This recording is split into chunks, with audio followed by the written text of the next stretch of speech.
Hi everybody, welcome to lecture 9 on international crime. Today we'll look at what international crime is and specifically how globalization has impacted international crime. And we'll start by looking at this map. This is a map of literally all the global flows of transnational organized crime.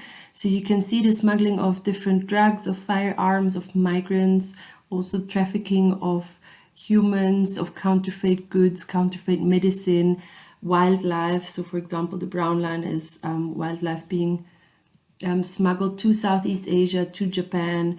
As you can see, the drug smuggling, for example, cocaine is mostly produced in South America and then smuggled to the United States, to Western Europe.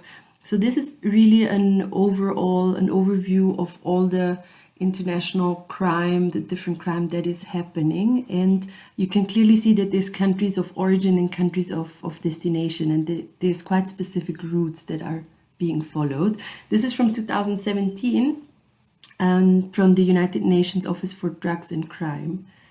Okay, so let's look at what we're going to be talking about today. We're first going to look at what is international crime, what is part of international crime. We'll then look at how crime has globalized, how globalization has impacted international crime networks. And we'll specifically look at the rise of mafia states. What are mafia states? Where did they come from? And at how global crime networks have developed. After that, we'll look at a few specific issues of international crime, namely human trafficking, drug trafficking, piracy, and terrorism. These are just a few, but it's pretty much the most important ones in the market of international crime.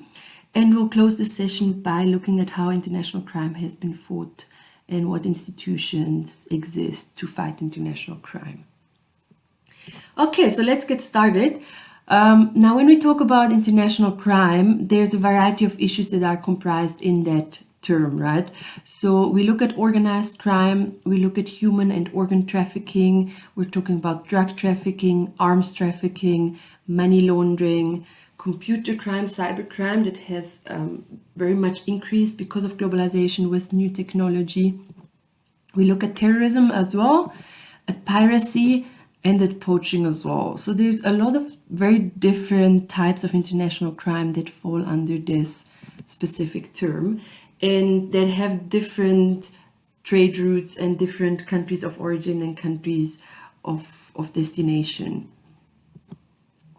Now, in terms of how globalization has affected international crime, obviously globalization has made much more cross-border crime possible than ever before. With the increase of things, of flows, of information, the networks of crime have been facilitated a lot.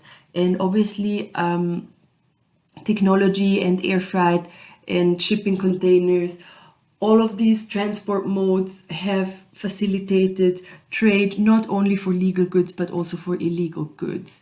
All of this is aided by the decline of power of the nation states. It has become increasingly difficult for nation states to control networks of crime because these networks have become more globalized and are present in a variety of countries.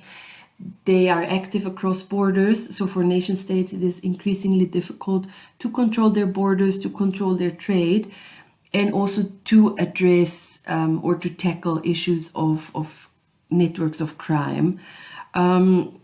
This to a point that global criminal cartels have become significant structures and they're literally able to direct illegal flows. And they function pretty much like any other business or multinational corporate would. So they have copied their organizational structure from international businesses. They use the newest technology and they're pretty much on the same level with the difference that they trade illegal goods. Now, globalization has also played a very important role in changing existing forms of crime like terrorism. The way terrorist attacks are being done is not the same nowadays as it used to be decades ago. And globalization has also played a role in developing new forms of crime, specifically cybercrime, that has obviously grown a lot with newest technologies. Now, when we talk about crime and about international crime, we need to be aware that crime is to a certain extent also a social construction that has been agreed on. So what we consider as illegal or what we consider as legal depends to a certain extent on what, as individuals, groups, or countries, we have defined as immoral. So a big example obviously is marijuana, that has been illegal in most countries for a very long time, and that is now being legalized in some countries because some countries consider it easier to control the trade if the trade is legal and not illegal. So when we talk about crime, we have to be aware of this, and we also have to be aware of the fact that Western countries have played a major role in defining what is legal and what is not.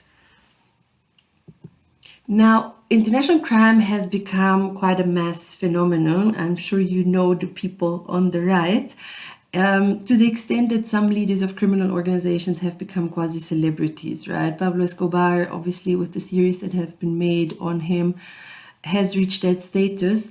Some leaders of criminal organizations specifically engage in philanthropy. They run media companies that advertise their case and that provide them with the necessary support in the areas where they are specifically working. But these are sort of just the big faces that we know, that we sort of hear about in international media, but there are many ordinary people that are also part of the criminal supply chain. This can be the farmers who grow poppies, who grow coca, cannabis. It can be the workers who manufacture counterfeit goods. Obviously the consumers of marijuana, cocaine, or any type of illicit good, but also people who are hired to transport the goods, right? So there's also a lot of ordinary people that are involved in this and that sometimes make a living out of what is an illegal trade, sometimes even without their own knowledge. Now, international crime is also a big political problem, right? International crime is absolutely huge. According to some studies, it makes up to 15% of global GDP, which is absolutely massive. And the economic cost that comes with the violence that is linked to international crime is equally huge. So on a global level, we're seeing that trillions and trillions are spent on military, on losses from conflict, losses from crime and interpersonal violence, and internal security spending. So this is a lot of this spending is necessary or linked to international crime and the spending that goes into trying to prevent it, into trying to fight it, and also all the money that is lost because of conflict, because of crime. So it is something that affects the world to a very high degree. And some criminal enterprises literally rival large multinational corporates in size. So they literally function like regular businesses, which also means that they try to gain political leverage, which can lead to a very dangerous interlinkage of political spheres and of international crime networks. In many parts of the world, specifically in Eastern Europe, in Latin America, but also Russia, China, and in some African countries, criminal organizations have in recent decades enjoyed an incredible access to the political system, and we have whole arms of governments that are sometimes infiltrated by international crime, which is what leads us to the concept of mafia states. Mafia states, there was a very important book that came out a few years back. Mafia state is, or we talk about a mafia state when the government of a state or arms of that government are closely tied to organized crime, and either government officials, police, or the military are sort of part of the illegal activities of international crime, or international crime groups, networks have literally infiltrated the government or arms of the government.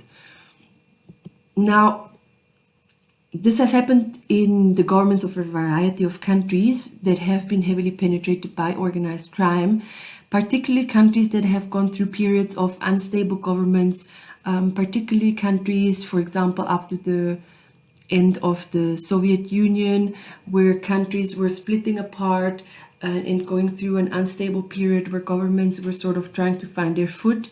That's often periods where it's very easy for organized crime to penetrate a government and to infiltrate it and make sure that they have the necessary influence in order to keep their businesses running.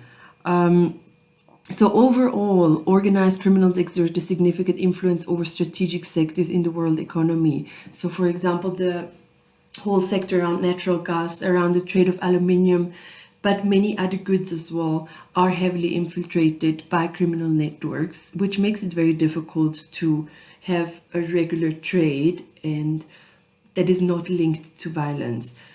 Organized crime can also be used as a tool of foreign policy. So there are, as I'm sure you know, particularly during the Cold War, there were many examples of governments specifically providing rebel groups in other countries with weapons. Now we'll listen to a TED Talk by Misha Glenny. He's a journalist and he has been researching on international crime networks for decades, specifically talking to victims, but also to leaders of international crime networks.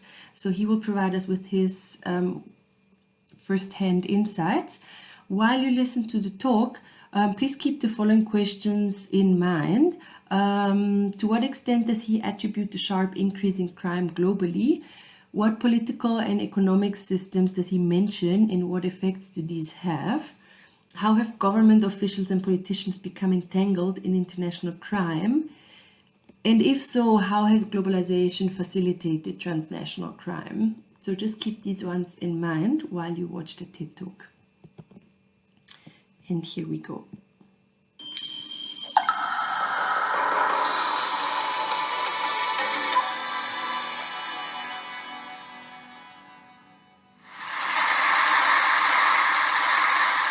These are grim economic times, fellow TEDsters, grim economic times indeed.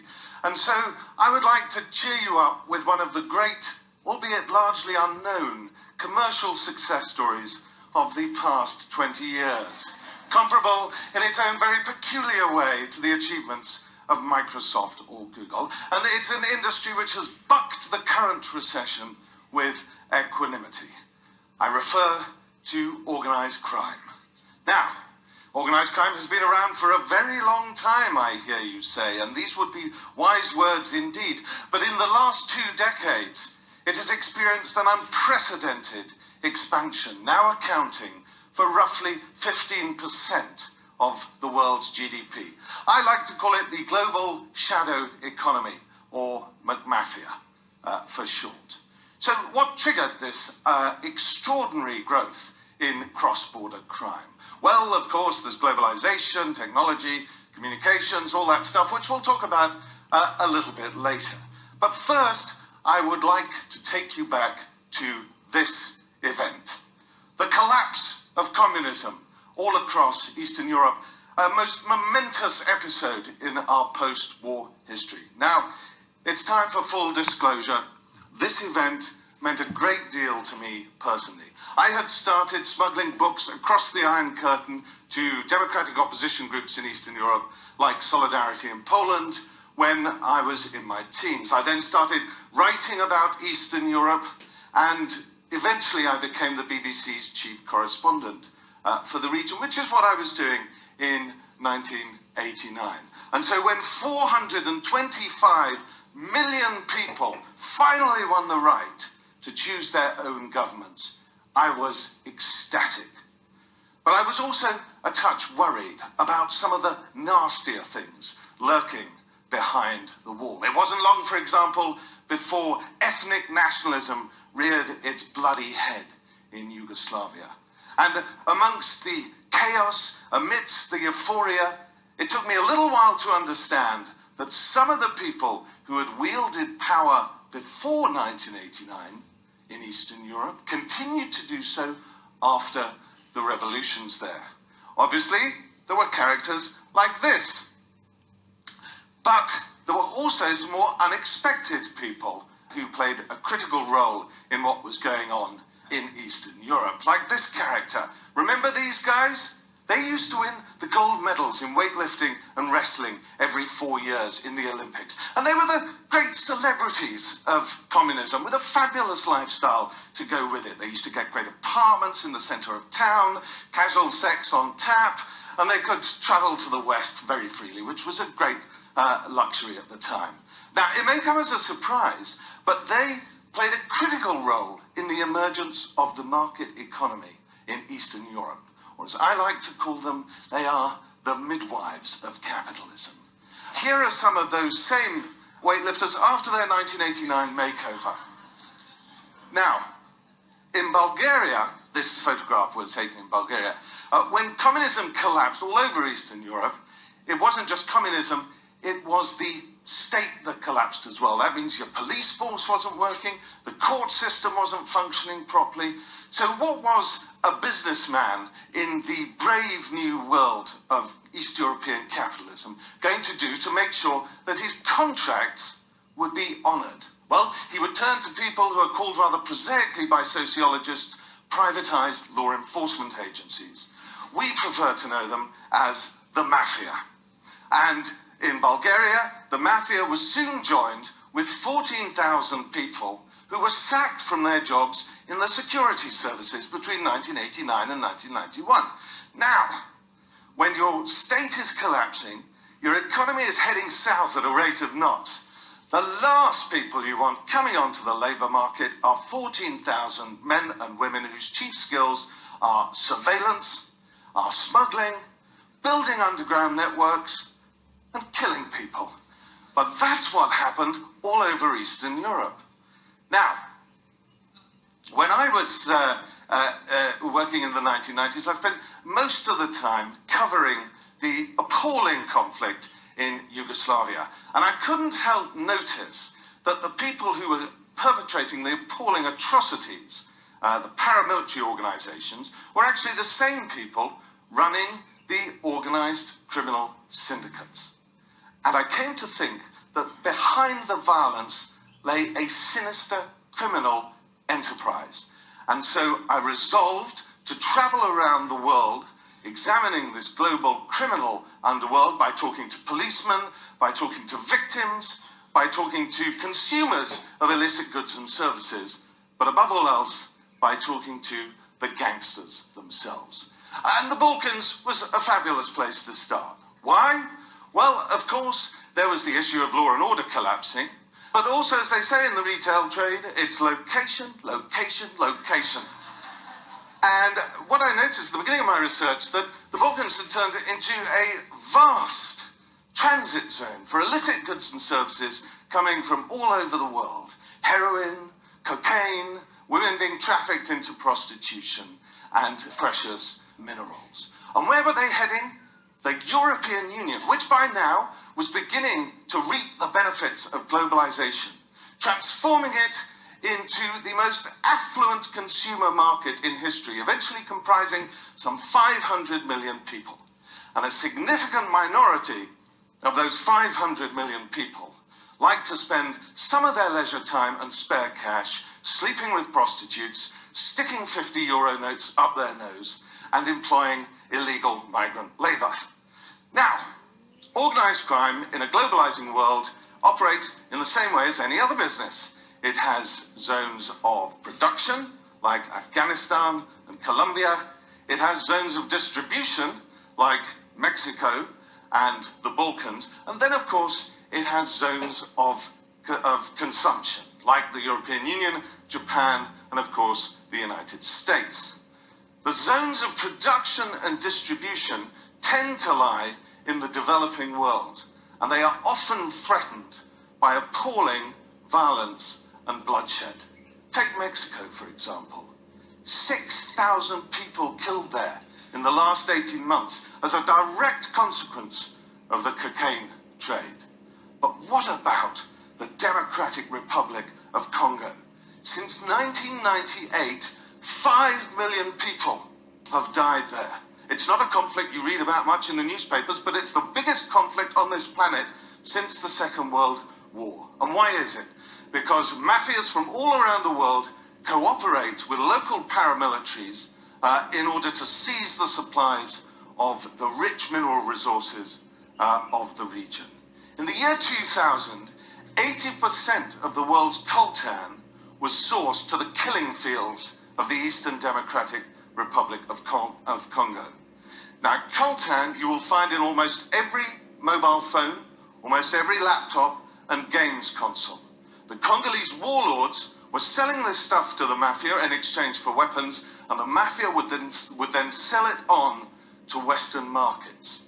And it is this Western desire to consume that is the primary driver of international organised crime. Now, let me show you some of my friends in action, caught conveniently on film by the Italian police, and smuggling duty-not-paid cigarettes. Now, cigarettes at the factory gate are very cheap. The European Union then imposes the highest taxes on them in the world, so if you can smuggle them in to the EU, there are very handsome profits to be made. And I want to show you this to demonstrate the type of resources available to these groups. This boat is worth €1 million when it's new, and it's the fastest thing on European waters. From 1994, for 7 years, 20 of these boats made the trip across the Adriatic from Montenegro to Italy every single night. And as a consequence of this trade, Britain alone lost $8 billion in revenue.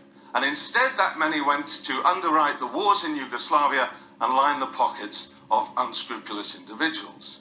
Now, Italian police, when this trade started, had just 2 boats which could go at the same speed. And this is very important because the only way you can catch these guys is if they run out of gas. Sometimes the gangsters would bring with them women being trafficked into prostitution, and if the police intervened, they would hurl the women into the sea so that the police had to go and save them from drowning rather than chasing the bad guys. So I have shown you this to demonstrate how many boats, how many vessels it takes to catch one of these guys.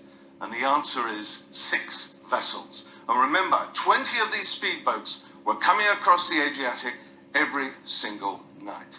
So what were these guys doing with all the money they were making? Well, this is where we come to globalization. Because that was not just the deregulation of global trade, it was the liberalization of international financial markets. And boy, did that make it easy for the money launderers. The last 2 decades have been the champagne era for dirty lucre.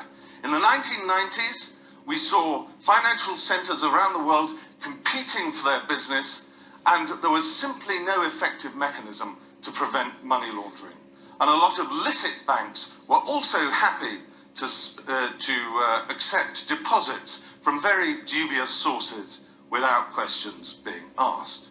But at the heart of this is the offshore banking network. Now, these things are an essential part of the money laundering parade. And if you want to do something about illegal tax evasion and transnational organized crime, money laundering, you have to get rid of them. On a positive note, we at last have someone in the White House who has consistently spoken out against these corrosive entities. And if anyone is concerned about what I believe is the necessity for new legislation, regulation, effective regulation, I say, let's take a look at Bernie Madoff, who's now going to be spending the rest of his life in jail. Bernie Madoff stole $65 billion. That puts him up there on the Olympus of gangsters with the Colombian cartels and the major Russian crime syndicates. But he did this for decades in the very heart of Wall Street, and no regulator picked up on it.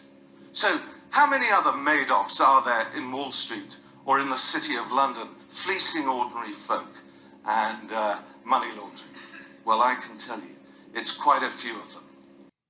Let me go on to the 101 of international organised crime now, and that is narcotics. Our second marijuana farm photograph for the morning. This one, however, is in central British Columbia, where I photographed it. It's one of the tens of thousands of mum and pup grow-ops in BC, which ensure that over 5% of the province's GDP is accounted for by this trade. Now, I was taken by Inspector Brian Cantera of the Royal Canadian Mounted Police to a cavernous warehouse east of Vancouver to see some of the goods which are regularly confiscated by the RCMP from the smugglers who are sending it, of course, down south to the United States, where there is an insatiable market for BC bud, as it's called, in part because it's marketed as organic, which of course goes down very well in California. Now, even by the police's admission, this makes not a dent in the profits, really, of the major exporters. Since the beginning of globalization, the global narcotics market has expanded enormously. There has, however, been no concomitant increase in the resources available to police forces. This, however, may all be about to change, because something very strange is going on. The United Nations recognized earlier this, it was last month actually, that Canada has become a key area of distribution and production of ecstasy and other synthetic drugs. Interestingly, the market share of heroin and cocaine is going down because the pills are getting ever better at reproducing their highs. Now, that is a game changer because it shifts production away from the developing world and into the Western world. And when that happens, it is a trend which is set to overwhelm our policing capacity in the West. The drugs policy which we've had in place for 40 years is long overdue for a very serious rethink, in my opinion. Now, the recession.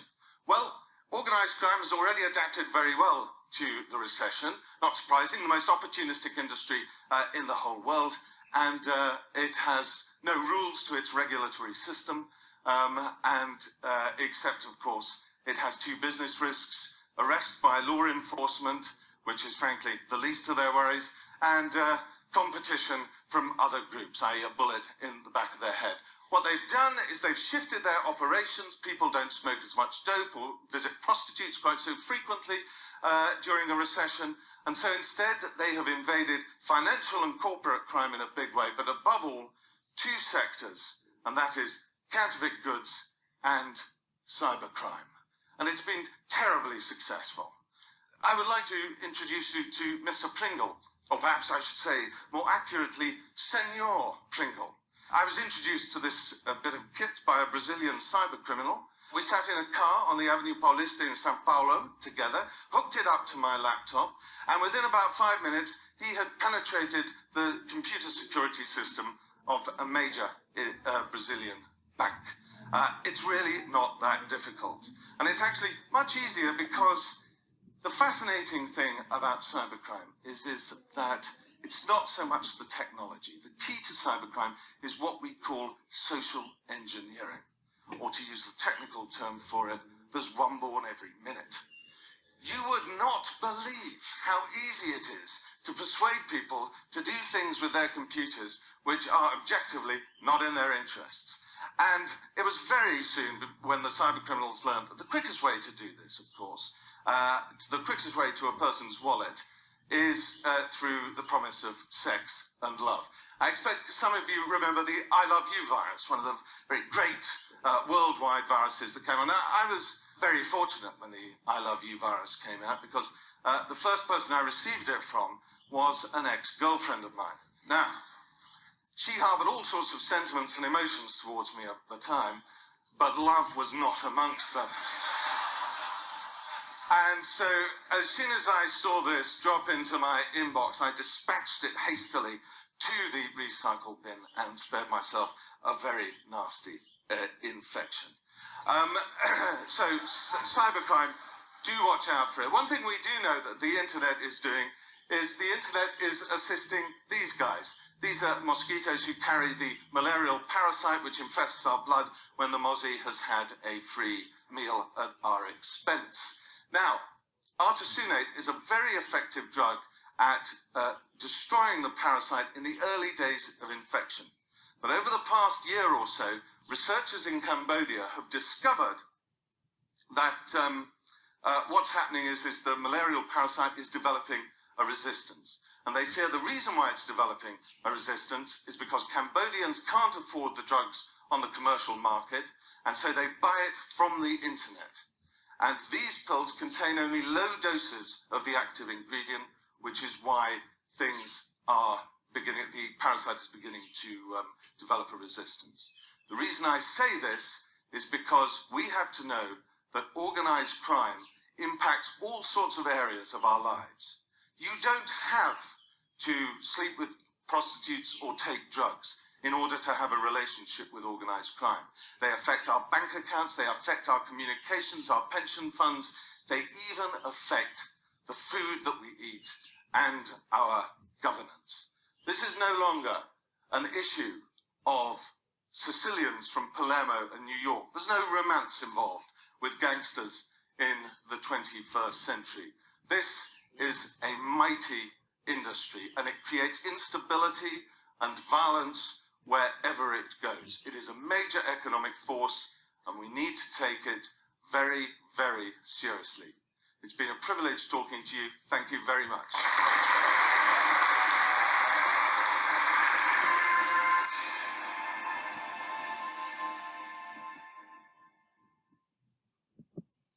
Now, looking at the questions again, just maybe take a moment to pause the video and to answer them for yourself. We can also come back to them in the next presential lecture if you have questions and if you would like to discuss them in class. So first of all, to what does Mishagleni attribute the sharp increase in crime globally? What political and economic systems does he mention, and what effects do these have? How have government officials and politicians become entangled in international crime? And if so, how has globalization as a whole facilitated transnational crime? Just for you to answer. Okay, so moving on, we're going to look at a few aspects of international crime specifically. One of them is human trafficking. Human trafficking is one of the fastest growing crimes, and it is often closely linked with other illegal industries like the illegal arms industry or the illegal arms trade. It is sometimes or often actually also linked to money laundering and to other aspects of international crime. Human trafficking can be found in many settings, right? Usually we tend to think of human trafficking for sex work, but there's also human trafficking for work in sweatshops, there's forced domestic labor, there's also pornography, there's forced marriage that also falls under human trafficking. So as you can see on this map, is that there are very clear sort of regions in the world that are regions of origin, and then you have very clear regions of destination where victims are trafficked to. So these are sort of routes that have been in place for a while, and they keep being used. Currently, according to estimates of the International Labour Organization, ILO, over 12 million adults and children are currently in forced labor or in commercial sexual servitude. That's 12 million globally, so that's a massive amount of people that are victims of human trafficking. Now, when we talk about human trafficking, as I said, there's generally 4 types of human trafficking that we differentiate. One is sexual exploitation or prostitution. In this case, usually sexual exploitation is the term used for the exploitation of minors, while prostitution is the term used for the exploitation of people who are adults, in most cases women. Another type of human trafficking is slavery or servitude. A third one is forced labor. And then a fourth one that is also very prominent is the removal of organs. So people who get trafficked for the removal of organs, sometimes they get killed, sometimes they just get put back together basically and set out into the streets again, where they sometimes die or sometimes are lucky to be rescued in time. In terms of profits, human trafficking is an incredibly profitable market. It is estimated also by the ILO that sexual exploitation makes about $99 billion a year. About $43 billion come from forced labor exploitation and about $8 billion from domestic servitude. So these are obviously incredibly high numbers, which is why it's a difficult crime to tackle. In terms of gender, victims of human trafficking vary a lot. In terms of sexual exploitation, a vast majority of the victims are women and girls. In terms of forced labors, about 2/3 are men and boys. When it comes to organ removal, more than 80% are men and boys. So there's a strong contradiction or a strong difference to sexual exploitation. And other forms of exploitation also include more women. These are statistics by the United Nations Office for Drugs and Crime. So overall, we have to be aware that there are recruitment countries or recruitment areas and receiving countries, receiving areas. And what's also important to notice is that with technology, abduction strategies have become much, much more varied and dangerous. Nowadays, you find people that are on social media that recruit or abduct victims on social media, or they identify them on social media. They slowly lure them into having an online relationship with them, especially with young girls. They ask for pictures, for nude pictures, and eventually they have a hold or a grip on the victim and can actually force her to go with them. So it's something that has become very dangerous, and many organizations that work around human trafficking are very aware of it, that with technology, it's very difficult to keep human trafficking out of households. Back in the days, your children would be safe as soon as they were home. Nowadays, with their phones, with internet, they might be in danger even when they're in their own rooms. So it's something that has become very difficult to tackle, and a lot of prevention, a lot of efforts are going into prevention, a lot of resources are also going into prevention nowadays, because technology has become such a key aspect for human trafficking. Now, looking at another big part of international crime, drug trafficking. There's many drugs and drug categories that are being trafficked, that are being traded. Marijuana is a big one, cocaine, ecstasy, all the different types of amphetamines, opioids. But there's also a very big demand for new psychoactive substances.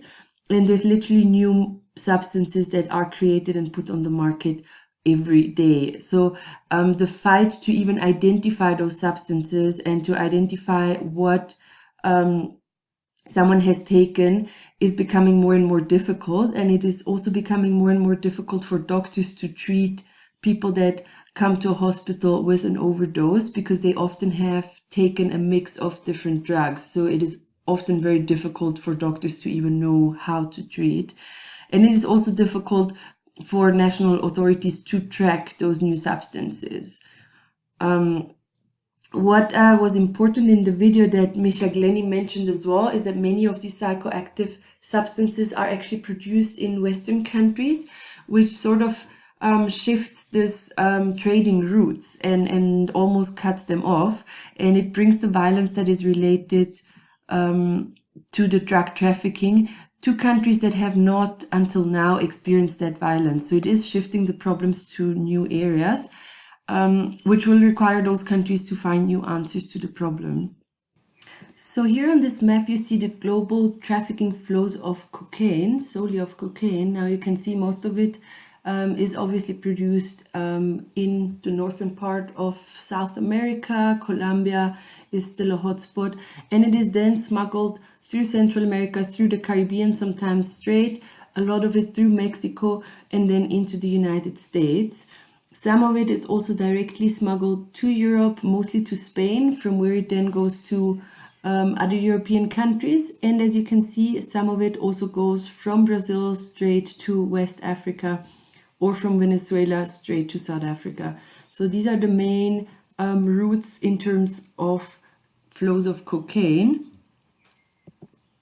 Now, this other graph shows us the US drug control spending in 2017. Now, this is interesting because many countries are reviewing the way they deal with drug trafficking. So as you can see on the graph, the whole blue part is the investment that goes into treatment of drug abuse. You have the brown part that is international, you have the green part that goes into interdiction, you have the whole yellow part that goes into domestic law enforcement. So pretty much 90% of the overall investment goes into policing, into surveillance, while only a very small percentage, 5%, goes into prevention. Now, many countries have been trying to shift that because they have seen that this has not really been successful in preventing drug trafficking or in stopping it. And they're slowly moving to a structure where they invest much more into prevention and into treatment as well, and less into domestic law enforcement. Now, why has the drug trafficking or the international drug trafficking been so difficult to fight? There's several reasons for that. On the one hand, and this is the biggest reason, is the demand for drugs has been constant and even increasing, irrespective of law enforcement efforts, irrespective of policing.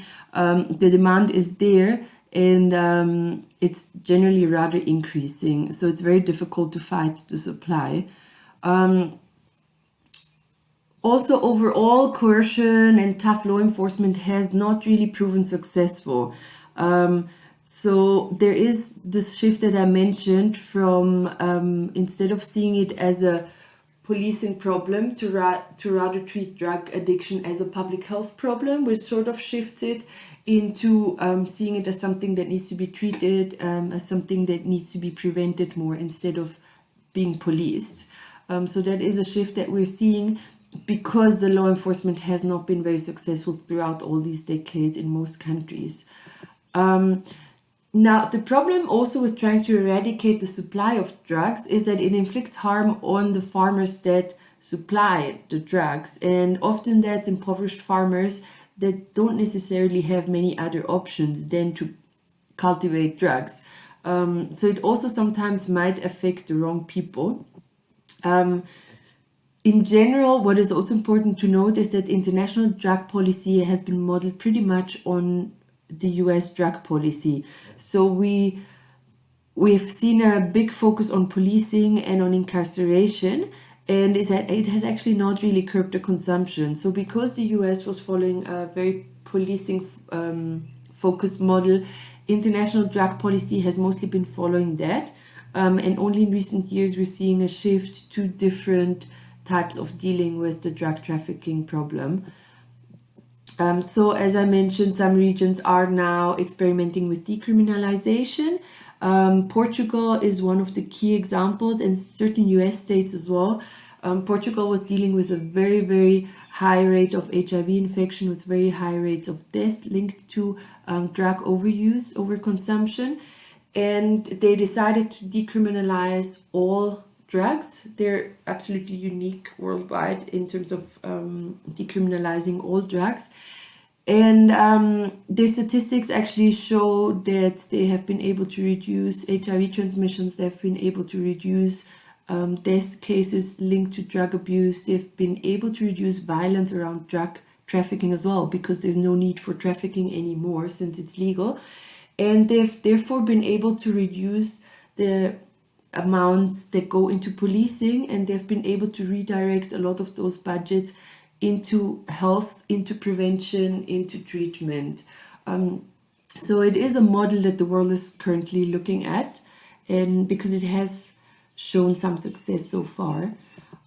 Now, obviously, there is a big debate around the decriminalization of drugs. So questions, what do you think of the decriminalization of drugs? What are benefits? What are risks? And also, are those benefits and risks the same for every country, for every population? Or might there be more benefits or more risks in certain specific settings? And what do you think of the legalization of marijuana in South Africa? Because that's a current example in our own country. This is just for you to discuss. Same here, if you want to discuss it in class, let me know. Now, moving on to another topic that is part of international crime, which is piracy. Obviously, piracy has moved or has changed a lot with globalization, right? And we've moved away from the typical Pirates of the Caribbean idea of piracy. And current real-life piracy has very little to do with Pirates of the Caribbean style. Now, globalization has had a massive impact on piracy because container shipping is very central to globalization, and it is absolutely central to piracy. So currently we estimate that about 90% of all goods that are sold in the world have been transported by container ships, at least a certain distance, which obviously makes piracy a very lucrative business. The Horn of Africa, West Africa, and the Strait of Malacca between Malaysia and Indonesia are major global shipping hubs, and they're very strongly affected by piracy. We have had many reports from the past years, especially talking about the Horn of Africa. So yes, obviously these areas are also hotspots for piracy.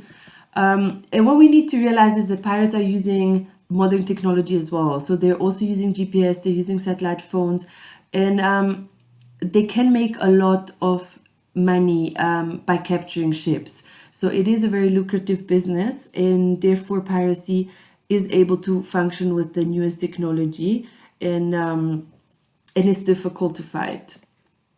Now, if we look at total incidents, this is a map of the total incidents of piracy in 2014. So as you can see, there's very clear areas in the world where piracy is taking place, while other areas are almost not affected at all. The coasts of Somalia are one of the hotspots for piracy, also because a factor that obviously adds interest for pirates is that Somalia has pretty much been considered a failed state and is therefore not really able to fight piracy. It doesn't have the resources, it doesn't have the naval force to fight piracy effectively, which obviously makes it much more interesting for pirates. International naval forces have been able to reduce piracy on the Somali coast since 2013, so that has had an impact. But what we also see in terms of Somalia, in front of Somalia, because Somalia is a failed state, we don't only have the problem of piracy, what we also have is the problem of international shipping that takes advantage by overfishing the waters and by also dumping waste into those waters because there is so little policing in that area. So there's a lot of problems that come with piracy or that can be linked to piracy, and that obviously are increased if a country does not have the necessary policing forces to keep its borders and its oceans safe. Now, another important topic when we talk about international crime, and a topic that has been in the media a lot, is terrorism. I'm sure you've all seen this picture 1,000 times. It has become the picture of terrorism, but we need to realize that terrorism has existed for a long time, and it has changed the way it functions. It has obviously become much more technological and much more interlinked, more global. But terrorist acts have existed for a very long time. Global transportation and communication and technology have obviously increased and facilitated terrorism. Nowadays, it's very easy to plan a terrorist act, to get the necessary technology. So it has therefore become much harder to control and to fight.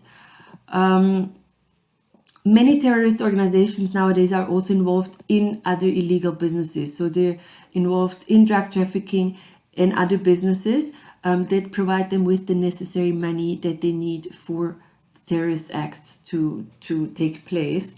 So there's a big interlinkage as well between the different illegal industries that are part of international trade. Since 9/11, we have seen a shift in how terrorism is policed. So policing has increased a lot since 9/11. I'm sure you know that most airports had to increase their surveillance, their controls, their checks. But also border and immigration controls have increased strongly since 9/11, globally, not only in the USA. What we also need to be careful with is the fact that terrorism is also tainted by power relations. So who is defined as a terrorist, or what is defined as terrorism, and who is not, or what is not? is very much influenced by power relations. So what we generally know as terrorism and what we recognize as terrorism is what we call terrorism from below, which is usually executed by organizations or by individuals. That's your typical 9/11, Al-Qaeda type of terrorism. Or also terrorism as we've seen it in countries that want to separate, like for example in the Basque countries in northern Spain, that has been using terrorists or used to use terrorist means to fight for independence. So that's the general our general understanding of terrorism. There is what we call terrorism from above as well, though, which is terrorism that is undertaken by a state. And we often don't consider it as terrorism, even if it includes terrorist acts. In South Africa, the best example is Nelson Mandela. He was labeled a terrorist during the apartheid struggle. But if we look at it, it was actually the state, the apartheid state, that was using terrorist acts against its population. So in that case, we clearly see how the power relations shaped what was being called terrorism and what was not being called terrorism. So that's just something to keep in mind when we speak about terrorism. Now, if we look at terrorism globally, when we listen to the media, we could think that most of terrorism happens in the USA and in Europe, but that's actually far from the truth. The major hotspot, this is a map of 2015, and this shows us the hotspots of terrorism in terms of victims. And you clearly see that the Middle East has over 20,000 victims in 1,490 attacks. So that's massive in comparison with Sub-Saharan Africa that had 3,000 deaths, with Asia that had 3,000 deaths, and with Europe and the Americas that had less than 1,000 people killed in only 46 attacks. So we see that what we're hearing and seeing in the media is not actually representative of the geography of terrorism that we're seeing globally. Now, if we look at the hotspots of terrorism more closely, you can see that it's northeastern Nigeria, it's Syria, Iraq, and Afghanistan that make up for almost 2/3 of terrorism deaths since January 2015, with sometimes multiple attacks daily. They claim a lot of lives.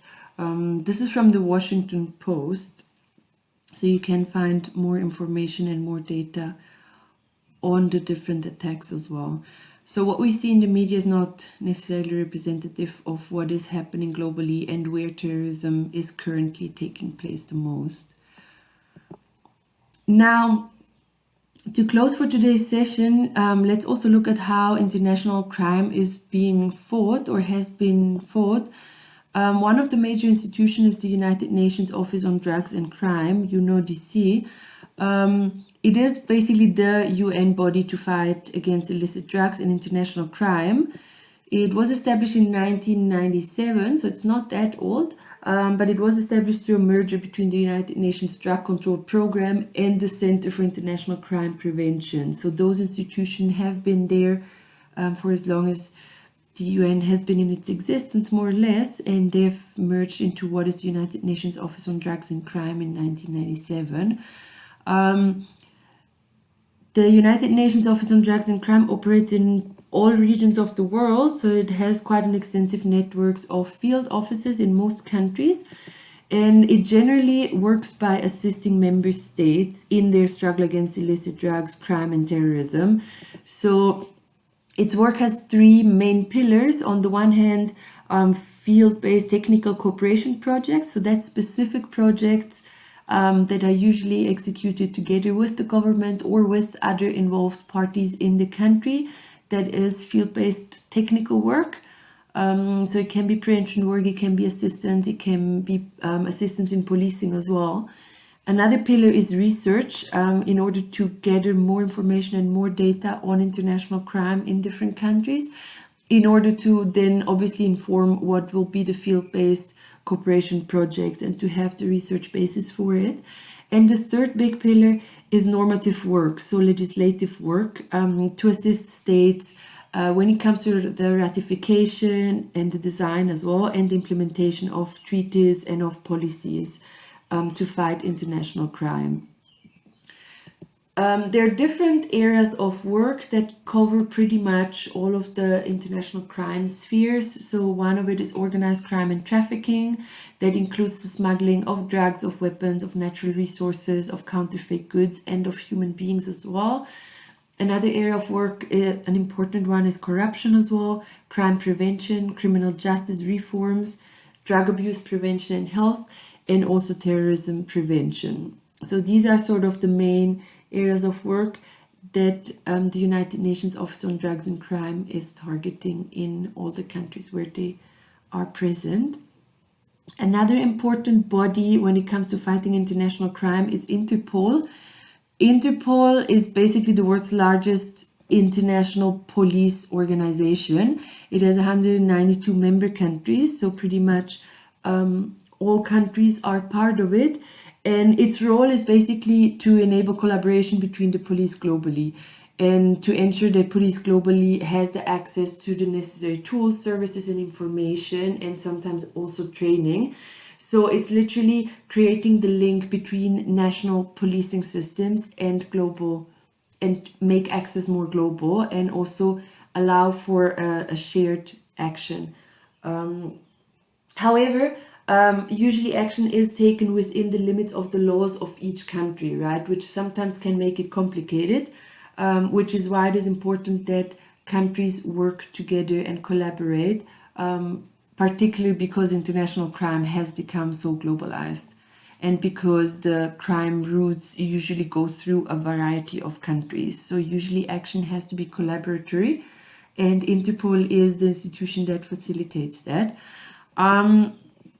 There are quite a lot of limits to what Interpol is able to do.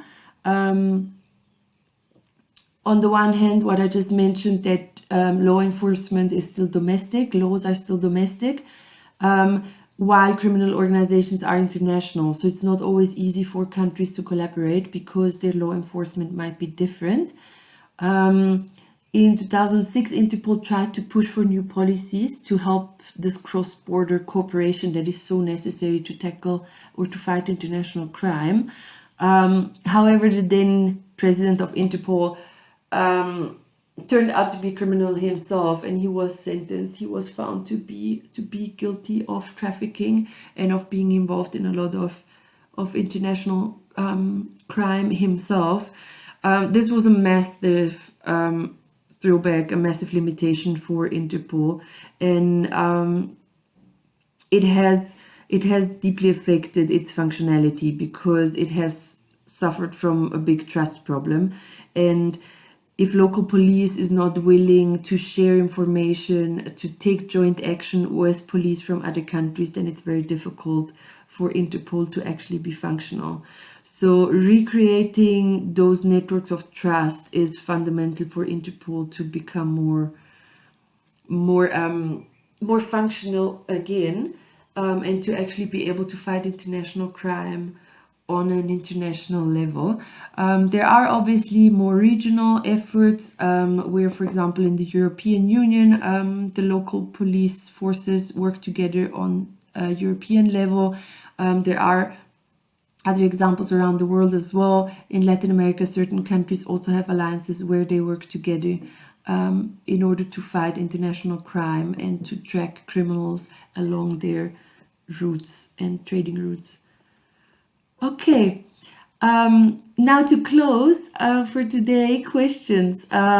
We can also discuss them in class if you want. What do you consider the most pressing international crime issues of all the issues that we've been looking at? Also, which of these issues of international crime might concern you personally? Misha Gleni mentions that we don't have to be consuming drugs to be somehow in touch with international crime. So which ones might you be concerned by?